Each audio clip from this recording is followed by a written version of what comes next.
Organizei a festa de aniversário da minha filha de 5 anos. Toda a família confirmou presença, mas nenhum deles apareceu. Uma semana depois, minha mãe mandou mensagem pedindo $1.800 para o noivado da minha prima. Eu mandei $1 e escrevi: "A gente passa." 2 dias depois, meu pai chegou com um policial na porta. Eu nunca imaginei que minha vida viraria de cabeça para baixo por causa de um aniversário infantil e $1. Tudo mudou há algumas semanas. Minha filha, Lily, estava fazendo 5 anos. 5 anos. Para ela, era o evento mais importante do mundo. Ela falava sobre a festa há meses, planejava cada detalhe comigo, escolheu o tema de princesas, as cores, até o sabor do bolo. Eu queria que fosse especial para ela. Como mãe solo, sei que nem sempre consigo dar tudo o que gostaria, mas naquele aniversário, eu estava determinada a fazer acontecer. Economizei durante meses. Trabalhei horas extras. Comprei decorações, contratei uma pessoa para pintar rostinhos, encomendei um bolo lindo de 3 andares com uma torre de castelo no topo. A casa ficou transformada num verdadeiro conto de fadas. Eu mesma fiz quase tudo. Passei noites acordada fazendo laços, montando centros de mesa, preparando sacolinhas de lembrancinhas. Foi exaustivo, mas cada vez que via o sorriso da minha filha, valia cada segundo de sono perdido. Convidei toda a família. E não foi um convite de última hora, não. Mandei os convites com 1 mês de antecedência. Minha mãe, meu pai, minhas 2 irmãs, meu irmão, minha prima e o noivo dela, meus tios, minha avó. Até convidei alguns primos mais distantes. Todos confirmaram presença. Todos. Minha mãe até comentou no grupo da família que estava animada, que ia levar um presente especial para a netinha. Minha irmã disse que não perdia por nada. Até meu pai, que normalmente é mais distante, confirmou que estaria lá. No dia da festa, acordei às 6 da manhã. Tinha muita coisa para fazer ainda. Terminei a decoração, arrumei as mesas, organizei os doces, preparei os salgadinhos. Lily acordou às 7h30, já pulando de animação. Ela colocou o vestido de princesa que eu tinha comprado e ficou girando pela sala, perguntando a cada 5 minutos que horas os convidados iam chegar. A festa estava marcada para começar às 2 da tarde. 12h30 eu já estava com tudo pronto. A casa estava impecável. Lily estava linda. Eu tinha até me arrumado, colocado um vestido bonito, feito maquiagem. Estava me sentindo bem, orgulhosa do que tinha conseguido preparar. 2 da tarde chegaram. Ninguém apareceu. Pensei que talvez estivessem atrasados. Trânsito, sabe como é? 2h15, nada. 2h30, na dica de nada. Comecei a mandar mensagens no grupo da família. Nenhuma resposta. Liguei para minha mãe, caiu na caixa postal. Liguei para minhas irmãs, mesma coisa. Meu pai não atendeu. Lily começou a perguntar onde estavam a vovó, o vovô, as titias. Eu disse que estavam chegando, que devia ter acontecido algum imprevisto. 3 da tarde, 3h30, 4 horas. A essa altura, minha filha já estava com os olhos marejados, tentando segurar as lágrimas. Ela ficava olhando para a porta, esperando alguém entrar. Eu tentei animar o ambiente. Coloquei música, brinquei com ela. Fizemos algumas atividades que eu tinha planejado. Mas dava para ver no rostinho dela que estava tudo errado. Aquela não era a festa que ela tinha sonhado. 5 horas da tarde, eu finalmente aceitei que ninguém viria. Lily desabou em lágrimas. Perguntou se tinha feito alguma coisa errada, se era por isso que ninguém tinha vindo. Meu coração partiu em 1000 pedaços. Segurei minha filha no colo, chorando junto com ela, dizendo que não era culpa dela, que as pessoas às vezes tinham problemas e não conseguiam avisar. Mas por dentro, eu estava fervendo de raiva e dor. Ela chorou até ficar exausta e dormir no meu colo, ainda de vestido de princesa, com a maquiagem borrada pelas lágrimas. Deitei ela na cama, tirei aquele vestido e então voltei para a sala. Olhei para toda aquela decoração linda, o bolo intocado, os salgadinhos que ninguém comeu, os doces que ninguém provou. Sentei no chão e chorei. Chorei pela minha filha. Chorei pela humilhação. Chorei por todas as vezes que eu estive lá para essa família e eles simplesmente não apareceram quando eu mais precisava. Durante a noite toda, nenhuma mensagem, nenhuma ligação, nenhuma explicação, nada. Era como se nós não existíssemos. No dia seguinte, segunda-feira, tentei me manter ocupada com o trabalho e cuidar da Lily, que ainda estava visivelmente triste. Ela perguntou de novo sobre a festa, e eu não sabia o que responder. Terça, quarta, quinta-feira passaram. Silêncio total da família. Eu não mandei mensagem. Estava esperando que alguém tivesse a decência de dar uma explicação, pedir desculpas, qualquer coisa. Mas nada veio. Na sexta-feira, exatamente uma semana depois do aniversário, meu celular tocou. Uma mensagem da minha mãe. Senti meu coração acelerar. Finalmente pensei. Finalmente vão explicar o que aconteceu, pedir desculpas.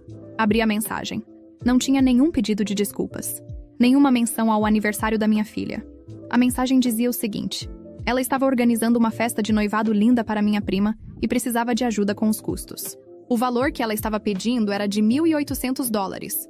Ela dizia que já tinha conversado com minhas irmãs e meu irmão, e todos iam contribuir, e que esperava que eu também fizesse minha parte, já que família precisa se apoiar. Eu li aquela mensagem umas 10 vezes. Não podia acreditar. Eles ignoraram completamente o aniversário da minha filha. Não deram uma satisfação. Não pediram desculpas. E agora estavam me pedindo quase $2.000 para uma festa. A audácia era impressionante. Fiquei olhando para o celular por uns 20 minutos, decidindo o que fazer. Parte de mim queria escrever um textão, desabafar tudo o que estava sentindo, jogar na cara deles o quanto me magoaram. Mas então pensei em algo melhor, algo que falaria mais alto do que qualquer palavra. Abri o aplicativo do banco, fiz uma transferência de $1 para minha mãe e escrevi: "A gente passa." Pronto. Simples assim. Enviei o comprovante no grupo da família. O caos foi instantâneo. Em menos de 5 minutos, meu celular começou a explodir com mensagens. Minha mãe perguntando se eu estava de brincadeira. Minhas irmãs dizendo que eu estava sendo ridícula. Meu irmão mandou uma mensagem dizendo que eu estava exagerando. Minha prima me xingou, chamou de invejosa, disse que eu sempre tive ciúmes dela. Eu não respondi nada. Apenas silenciei o grupo e segui com o meu dia. A sensação era estranha. Por um lado, sentia um alívio.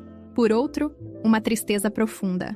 Mas pela primeira vez em muito tempo, eu tinha colocado um limite. No sábado de manhã, minha mãe me ligou umas 15 vezes. Não atendi. Ela mandou mensagens dizendo que precisávamos conversar, que eu estava sendo imatura, que família era para sempre e que eu não podia simplesmente virar as costas assim. A ironia era tão grande que quase dava vontade de rir. À tarde, ela postou uma mensagem no grupo da família, mas não direcionada a mim especificamente. Era uma daquelas indiretas clássicas sobre pessoas rancorosas, sobre como alguns membros da família não sabem perdoar, sobre como a inveja destrói relacionamentos. Minha prima comentou concordando, dizendo que algumas pessoas não suportam ver a felicidade dos outros. Minha irmã mais nova mandou uma mensagem privada. Ela foi um pouco mais sutil, dizendo que entendia que eu estava chateada com o aniversário, mas que as coisas acontecem, as pessoas têm imprevistos, e que eu não deveria misturar uma coisa com a outra. Respondi perguntando qual tinha sido o imprevisto que impediu 17 pessoas de aparecerem ou ao menos mandarem uma mensagem. Ela visualizou e não respondeu. Domingo foi tranquilo. Passei o dia com minha filha, fizemos um piquenique no parque, comemos bolo de aniversário atrasado, só nós duas. Lily estava mais animada, e aquilo me deu forças. Segunda-feira de manhã, eu estava trabalhando em casa quando a campainha tocou. Eram 9 horas. Fui até a porta e quase tive um ataque cardíaco quando vi meu pai na companhia de um policial. Meu primeiro pensamento foi que tinha acontecido algo grave, uma emergência familiar. Mas a expressão do meu pai não era de preocupação, era de raiva. Abri a porta, confusa, e o policial pediu para entrar. Meu pai disse que tinha registrado uma queixa porque eu tinha ameaçado minha mãe. Fiquei completamente perdida. Ameaçado? Como assim ameaçado? O policial me explicou que meu pai havia alegado que eu tinha feito uma transferência bancária com uma mensagem ameaçadora e que isso havia causado sofrimento psicológico para minha mãe, que estava com medo de mim. Eu não sabia se ria ou chorava. Era tão absurdo que parecia piada. Pedi licença, fui buscar meu celular e mostrei ao policial toda a conversa. Mostrei o convite do aniversário, as confirmações de presença, mostrei que no dia da festa ninguém apareceu e ninguém deu explicação. Mostrei a mensagem da minha mãe pedindo $1.800. Mostrei minha resposta com a transferência de $1 e a frase: "A gente passa." O policial leu tudo. Olhou para mim, olhou para meu pai e suspirou. Disse que aquilo não era caso de polícia, que não havia nenhuma ameaça ali, apenas uma resposta sarcástica a um pedido. Ele olhou para meu pai e disse que fazer denúncia falsa era crime, e que ele poderia ter problemas sérios se continuasse com aquilo. Meu pai ficou vermelho. Começou a dizer que eu tinha desrespeitado minha mãe, que a resposta foi ofensiva, que eu deveria ter vergonha. O policial cortou ele. Disse que questões familiares deveriam ser resolvidas em família, não com a polícia, e que ele estava indo embora. Antes de sair, me disse baixinho que eu estava no meu direito de me defender, e que ele lamentava eu estar passando por isso. Quando o policial saiu, meu pai ficou na porta me olhando com uma raiva que eu nunca tinha visto antes. Disse que eu tinha humilhado a família, que eu era uma pessoa horrível, que minha filha ia crescer sem valores por minha culpa. Aquilo foi a gota d'água. Pedi para ele sair da minha casa e não voltar mais. Ele saiu batendo a porta. Sentei no sofá, tremendo. Não era medo, era uma mistura de raiva, tristeza e choque. Eles tinham ido tão longe a ponto de envolver a polícia? Por causa de $1 e uma frase irônica? Nas horas seguintes, o grupo da família explodiu de novo. Minha mãe postou uma longa mensagem sobre como havia sido atacada pela própria filha. Sobre como eu tinha humilhado ela na frente de toda a família. Sobre como ela e meu pai tinham sido obrigados a procurar ajuda legal porque estavam com medo. Era tudo tão distorcido, tão manipulado, que nem parecia a mesma situação. Minhas irmãs comentaram apoiando minha mãe. Minha prima disse que eu era uma pessoa tóxica e que estava feliz por eu não ir estar no noivado dela. Até alguns tios que eu mal conhecia entraram na conversa, dizendo que respeito aos pais é sagrado. Eu saí do grupo, bloqueei todo mundo, precisava de paz para pensar no que fazer. Passei os dias seguintes em modo automático. Trabalhava, cuidava da minha filha, mas minha cabeça estava a mil. Comecei a refletir sobre toda a minha história com essa família. E foi aí que eu percebi um padrão que sempre esteve ali, mas que eu nunca tinha realmente enxergado. Comecei a revisar mensagens antigas, e-mails, anotações. Fui voltando no tempo, pegando provas de todas as vezes que eu tinha ajudado financeiramente. Transferências bancárias, comprovantes, conversas onde eu oferecia ajuda ou era solicitada a ajudar. Era assustador. Nos últimos 5 anos, eu tinha emprestado mais de $25 mil para vários membros da família. E adivinha quanto eu tinha recebido de volta? 0. Nada. Nem um centavo. Encontrei mensagens onde minha mãe se gabava em conversas com minhas irmãs sobre como era fácil conseguir dinheiro comigo, sobre como eu nunca recusava ajudar. Tinha uma conversa específica onde ela dizia que ia usar o dinheiro que eu tinha mandado para a suposta emergência médica da minha avó para, na verdade, pagar a entrada do carro novo da minha irmã. Isso me destruiu.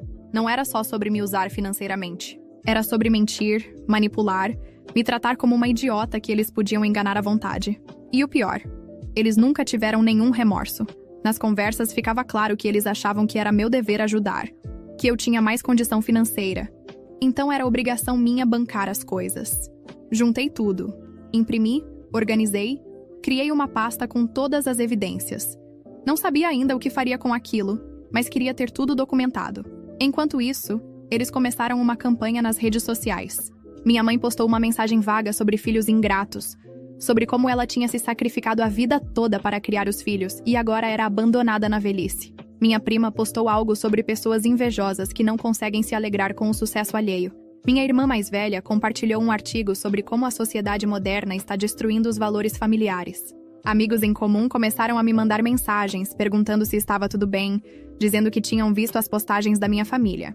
Alguns tomaram meu lado sem nem saber da história toda, o que foi reconfortante. Outros foram mais neutros, dizendo que problemas familiares são complicados. Mas o que realmente me deixou alerta foi quando percebi que eles estavam tentando chegar na minha filha. Minha mãe mandou uma mensagem direto para Lily, através de um tablet velho que ela usava para joguinhos. A mensagem dizia que a vovó estava com saudades, que queria ver a netinha, que podia buscá-la para passar o fim de semana na casa dela. Aquilo foi a linha vermelha. Mexer comigo era uma coisa, mas tentar manipular minha filha de 5 anos, passar por cima de mim como mãe, era algo que eu não ia tolerar de jeito nenhum.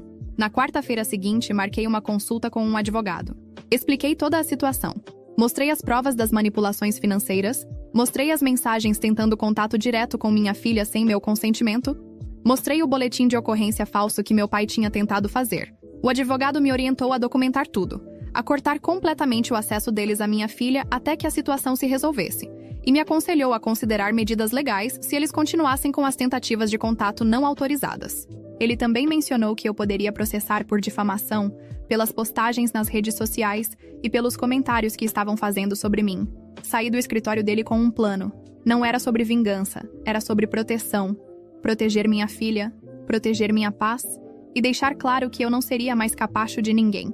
Bloqueei todos os meios de comunicação entre eles e minha filha. Mudei as senhas de tudo. Tirei o tablet dela de uso temporariamente para ter certeza de que ninguém conseguiria mandar mensagem. Informei à escola que apenas eu estava autorizada a buscar minha filha e que se qualquer membro da minha família aparecesse por lá, deveriam me ligar imediatamente e não entregar a criança. Enviei um e-mail formal para minha mãe, com cópia para todos os outros membros da família, estabelecendo limites claros. Disse que não aceitaria mais contato não solicitado que qualquer tentativa de se comunicar com minha filha sem minha autorização seria tratada como assédio, e que se continuassem com as difamações públicas eu tomaria medidas legais. A resposta foi exatamente o que eu esperava. Minha mãe me acusou de estar sequestrando a neta dela. Disse que ia procurar seus direitos de avó, que eu era uma mãe terrível por afastar a criança da família. Meu pai mandou uma mensagem dizendo que eu ia me arrepender, que família é sangue e que eu não podia simplesmente apagar eles da minha vida. Mas dessa vez, eu estava preparada. Cada mensagem ameaçadora, cada comentário agressivo, cada tentativa de manipulação, eu documentava e enviava para meu advogado. Estava construindo um caso sólido. O noivado da minha prima aconteceu 2 semanas depois. Pelo que soube através de conhecidos em comum, foi uma festa enorme, bem cara, com mais de 200 convidados. Minha mãe postou dezenas de fotos nas redes sociais, todas com legendas sobre família unida, sobre amor, sobre celebração. Em nenhuma foto aparecia eu ou minha filha, óbvio. Mas também não havia nenhuma menção à nossa ausência. Era como se nós nunca tivéssemos existido. Mas o mais interessante foi o que aconteceu depois da festa. Minhas irmãs começaram a reclamar nas conversas que minha mãe tinha cobrado a contribuição financeira delas muito mais alto do que o combinado. Minha irmã mais nova teve que pagar $4.000, o dobro do que tinha sido pedido inicialmente. Quando questionou, minha mãe disse que era porque eu não tinha contribuído. Então os outros tinham que compensar. A conta não fechava. Se cada um dos 4 irmãos ia pagar $1.800, daria $7.200. Como agora estavam pagando $4.000 cada um, dava $16.000 só da parte deles, sem contar o que outros familiares contribuíram. Para onde estava indo todo esse dinheiro? Descobri a resposta algumas semanas depois, quando minha prima postou fotos da lua de mel dela nas Maldivas. Viagem que, segundo ela mesma comentou, foi um presente dos tios. Ou seja, minha mãe usou o dinheiro que meus irmãos deram para a festa para bancar a viagem do casal. E nenhum dos meus irmãos sabia disso. Pensei em contar para eles, mas decidi que não era meu problema. Eles tinham feito a escolha deles quando me abandonaram no aniversário da minha filha. Agora que lidassem com as consequências de continuar alimentando aquele sistema tóxico. Enquanto isso, minha vida estava ficando mais leve. Sem precisar estar constantemente disponível para emergências familiares fabricadas, sem precisar gastar dinheiro que eu não tinha sobrando para bancar festas e caprichos dos outros, eu finalmente estava conseguindo focar em mim e na minha filha. Fizemos uma viagem simples para a praia só nós duas. Lily se divertiu mais naqueles 3 dias do que eu tinha visto em meses. Ela perguntou sobre a família algumas vezes no início, mas quando expliquei de um jeito que ela pudesse entender, que às vezes as pessoas não tratam a gente bem e a gente precisa se afastar para ficar feliz, ela pareceu aceitar numa boa. 2 meses depois do episódio do noivado, recebi uma ligação de um número desconhecido. Normalmente eu não atenderia, mas alguma coisa me fez aceitar a ligação. Era minha irmã mais nova. Ela estava chorando. Disse que tinha descoberto tudo sobre as manipulações da minha mãe, sobre o dinheiro desviado, sobre as mentiras. Disse que tinha tentado confrontar nossa mãe e acabou sendo expulsa de casa, que agora a família tinha virado contra ela também, acusando-a de ser traidora. Parte de mim sentiu pena, mas a parte maior, a parte que tinha sido machucada e usado durante anos, não sentiu nada. Disse para ela que lamentava pelo que estava passando, mas que eu não podia ajudar, que ela tinha feito suas escolhas assim como eu fiz as minhas, e que agora precisava lidar com as consequências. Ela implorou. Disse que não tinha para onde ir, que precisava de dinheiro emprestado para alugar um lugar. Disse que era diferente dela pedir para mim, porque ela era minha irmã de verdade, não como os outros que só me usavam. Eu desliguei o telefone. Bloqueei o número, porque não era diferente. Era exatamente a mesma coisa, e eu não ia cair nessa de novo. Os meses seguintes foram de reconstrução. Comecei terapia, porque percebi que precisava trabalhar muitas coisas. Anos de ser usada, de achar que meu valor estava em quanto eu podia dar aos outros, de acreditar que amor familiar era incondicional quando na verdade tinha um preço bem específico. Minha filha começou a fazer aulas de dança, algo que ela sempre quis, mas eu nunca tinha conseguido pagar porque estava sempre mandando dinheiro para algum parente. Reformei o quarto dela, comprei livros novos, comecei a guardar dinheiro para a faculdade dela no futuro. E sabe o que mais? Fiz amigos de verdade. Pessoas que se importavam comigo, que apareciam quando eu precisava, que não mediam nosso relacionamento enquanto eu podia oferecer financeiramente. Criei uma rede de apoio real, baseada em reciprocidade e respeito mútuo. 6 meses depois, descobri através de uma conhecida que minha mãe estava tentando processar meus irmãos pelo dinheiro do noivado, alegando que eles tinham concordado em dar aquela quantia como presente para a prima, e agora estavam querendo de volta. A hipocrisia era tanta que chegava a ser cômica. Também soube que meu pai tinha perdido uma quantidade considerável de dinheiro em apostas, e que tinha tentado pegar empréstimo usando o nome da minha mãe sem ela saber. A casa perfeita, a família perfeita que eles tanto faziam questão de mostrar nas redes sociais estava desmoronando. E não era por minha causa. Era porque a fundação sempre foi podre. E, eventualmente, tudo que é construído em mentiras e manipulação acaba caindo. Minha prima se separou do marido 8 meses depois do casamento. Descobriu que ele tinha outra família em outro estado. O noivado caro, a festa luxuosa, a lua de mel nas Maldivas, tudo bancado com dinheiro extorquido da família. E no final não significou nada.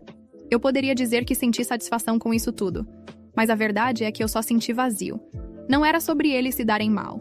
Era sobre como toda aquela dinâmica tóxica acabou destruindo eles mesmos. E eu tinha conseguido sair antes de ser destruída junto. Hoje, 1 ano depois daquele aniversário desastroso, minha vida é completamente diferente. Lily acabou de fazer 6 anos. E fizemos uma festa pequena mais linda com os amiguinhos da escola dela e algumas amigas minhas que se tornaram família de verdade.